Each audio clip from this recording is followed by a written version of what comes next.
Good afternoon. Speak today to the unfolding situation in Afghanistan, the developments that have taken place in the last week, and the steps we're taking to address the rapidly evolving events. My national security team and I have been closely monitoring the situation on the ground in Afghanistan and moving quickly to execute the plans we had put in place to respond to every constituency, including and contingency, including the rapid collapse we're seeing now. I'll speak more in a moment about the specific steps we're taking, but I want to remind everyone how we got here and what America's interests are in Afghanistan. We went to Afghanistan almost 20 years ago with clear goals. Get those who attacked us on September 11, 2001, and make sure al-Qaeda could not use Afghanistan as a base from which to attack us again. We did that. We severely degraded al-Qaeda in Afghanistan. We never gave up the hunt for Osama bin Laden, and we got him. That was a decade ago. Our mission in Afghanistan was never supposed to have been nation building. It was never supposed to be creating a unified, centralized democracy. Our only vital national interest in Afghanistan remains today what it has always been: preventing a terrorist attack on America's homeland. I've argued for many years that our mission should be narrowly focused on counterterrorism, not counterinsurgency or nation building. That's why I opposed the surge when it was proposed in 2009 when I was vice president. And that's why, as president, I'm adamant we focus on the threats we face today in 2021, not yesterday's threats. Today, the terrorist threat has metastasized well beyond Afghanistan. Al-Shabaab in Somalia, al-Qaeda in the Arabian Peninsula, al-Nusra in Syria, ISIS attempting to create a caliphate in Syria and Iraq, and establishing affiliates in multiple countries in Africa and Asia. These threats warrant our attention and our resources. We conduct effective counterterrorism missions against terrorist groups in multiple countries where we don't have permanent military presence. If necessary, we'll do the same in Afghanistan. We've developed counterterrorism over-the-horizon capability that will allow us to keep our eyes firmly fixed on the direct threats to the United States and the region, and act quickly and decisively if needed. When I came into office, I inherited a deal that President Trump negotiated with the Taliban. Under his agreement, U.S. forces would be out of Afghanistan by May 1, 2021, just a little over 3 months after I took office. U.S. forces had already drawn down during the Trump administration from roughly 15,500 American forces to 2,500 troops in country. And the Taliban was at its strongest militarily since 2001. The choice I had to make as your president was either to follow through on that agreement or be prepared to go back to fighting the Taliban in the middle of the spring fighting season. There would have been no ceasefire after May 1. There was no agreement protecting our forces after May 1. There was no status quo of stability without American casualties after May 1. There was only a cold reality of either following through on the agreement to withdraw our forces or escalating the conflict and sending thousands more American troops back into combat in Afghanistan, lurching into the third decade of conflict. I stand squarely behind my decision. After 20 years, I've learned the hard way that there was never a good time to withdraw U.S. forces. That's why we're still there. We were clear-eyed about the risks. We planned for every contingency, but I always promised the American people that I would be straight with you. The truth is, this did unfold more quickly than we had anticipated. So what's happened? Afghanistan political leaders gave up and fled the country. The Afghan military collapsed, sometime without trying to fight. If anything, the developments of the past week reinforced that ending U.S. military involvement in Afghanistan now was the right decision. American troops cannot and should not be fighting in a war and dying in a war that Afghan forces are not willing to fight for themselves. We spent over $1 trillion. We trained and equipped an Afghan military force with some 300,000 strong, incredibly well equipped, a force larger in size than the militaries of many of our NATO allies. We gave them every tool they could need. We paid their salaries, provided for the maintenance of their Air Force, something the Taliban doesn't have. Taliban does not have an Air Force. We provided close air support. We gave them every chance to determine their own future.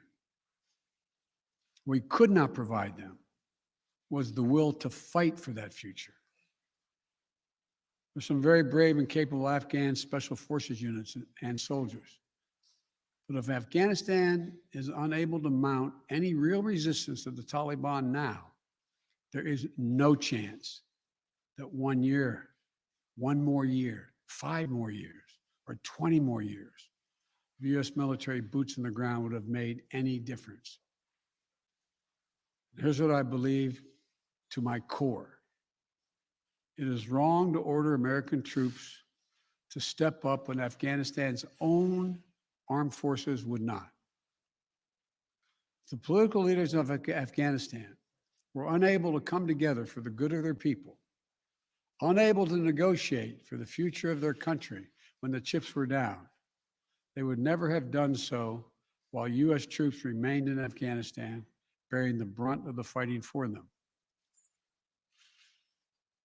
And our true strategic competitors, China and Russia, would love nothing more than the United States to continue to funnel billions of dollars in resources and attention into stabilizing Afghanistan indefinitely.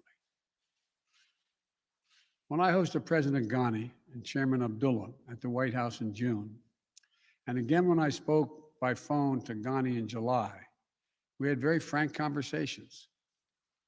We talked about how Afghanistan should prepare to fight their civil wars after the U.S. military departed, to clean up the corruption in government so the government could function for the Afghan people.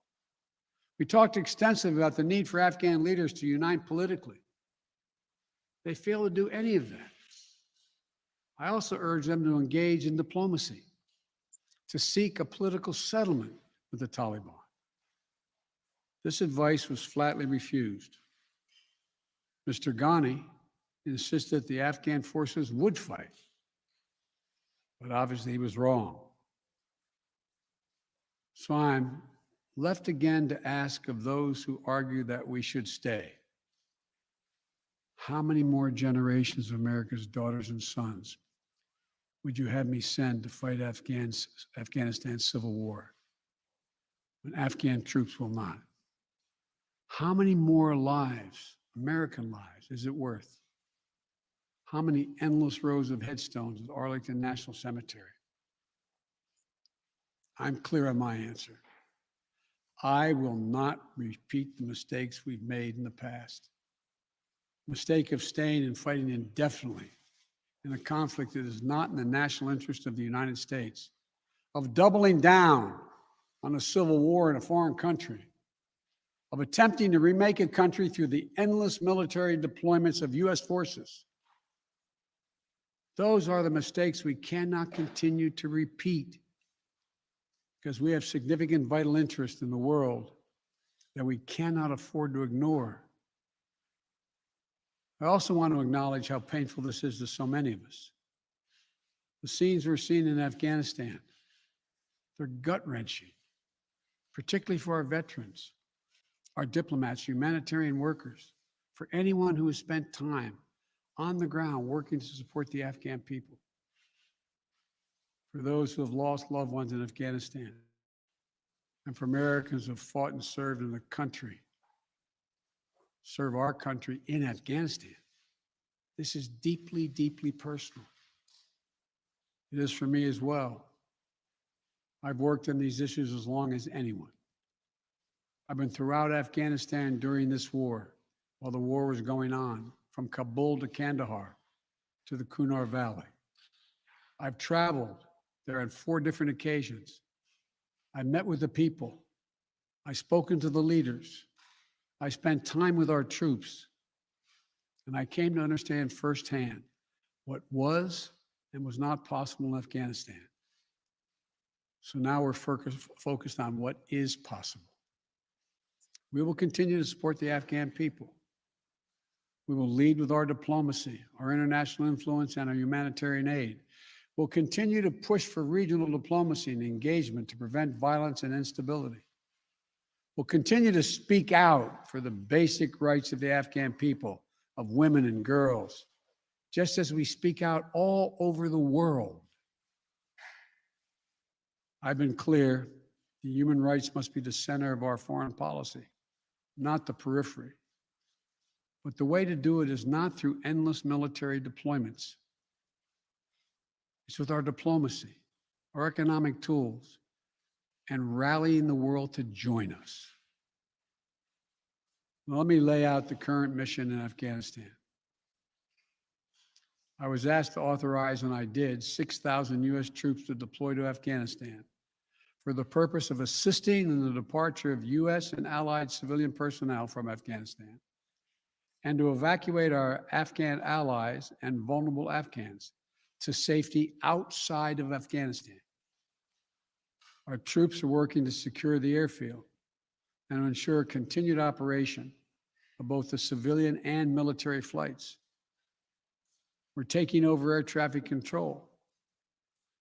We have safely shut down our embassy and transferred our diplomats.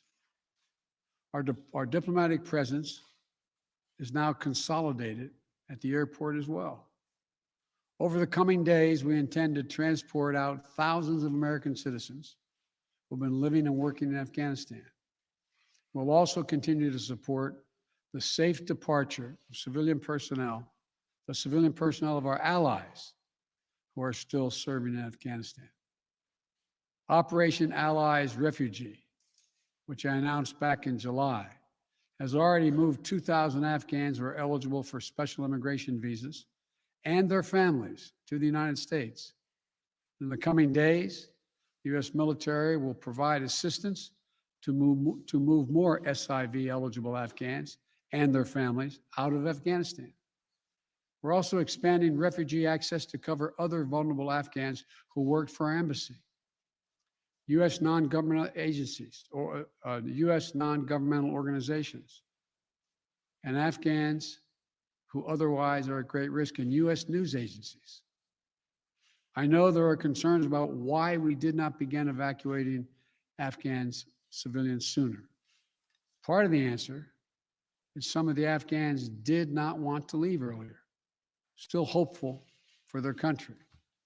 And part of it because the Afghan government and its supporters discouraged us from organizing a mass exodus to avoid triggering, as they said, a crisis of confidence.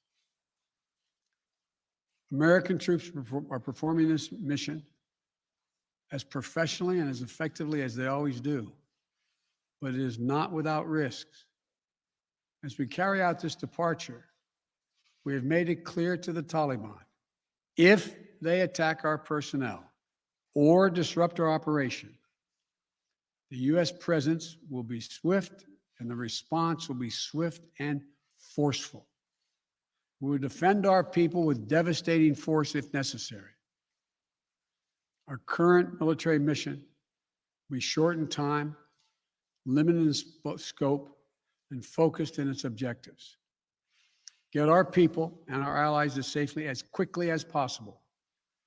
And once we have completed this mission, we will conclude our military withdrawal. We will end America's longest war after 20 long years of bloodshed. The events we're seeing now are sadly proof that no amount of military force would ever deliver a stable, united, secure Afghanistan, as known in history as the graveyard of empires. What's happening now could just as easily happen 5 years ago or 15 years in the future. We have to be honest.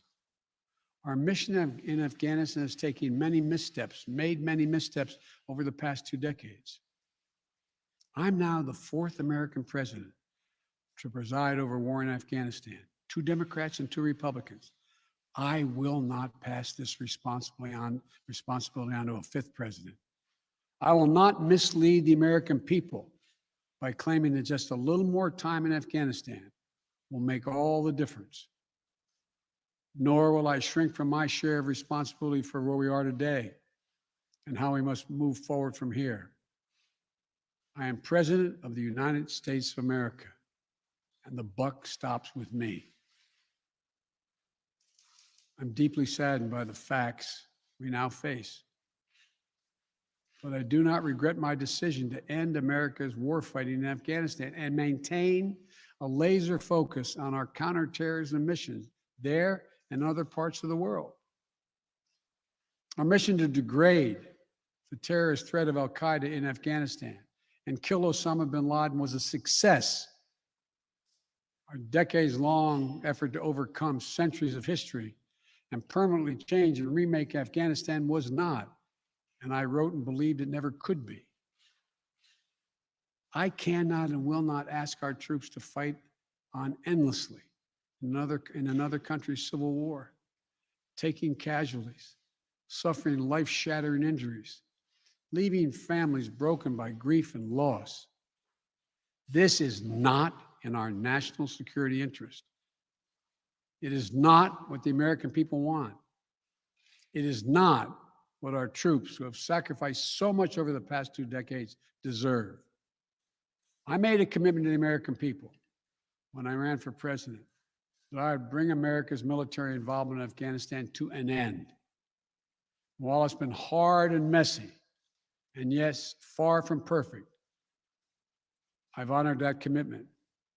More importantly, I made a commitment to the brave men and women who serve this nation that I wasn't going to ask them to continue to risk their lives in a military action that should have ended long ago. Our leaders did that in Vietnam when I got here as a young man. I will not do it in Afghanistan. I know my decision will be criticized, but I would rather take all that criticism than pass this decision on to another president of the United States, yet another one, a 5th one, because it's the right one, it's the right decision for our people, the right one for our brave service members who risk their lives serving our nation, and it's the right one for America. Thank you. May God protect our troops, our diplomats, and all brave Americans serving in harm's way.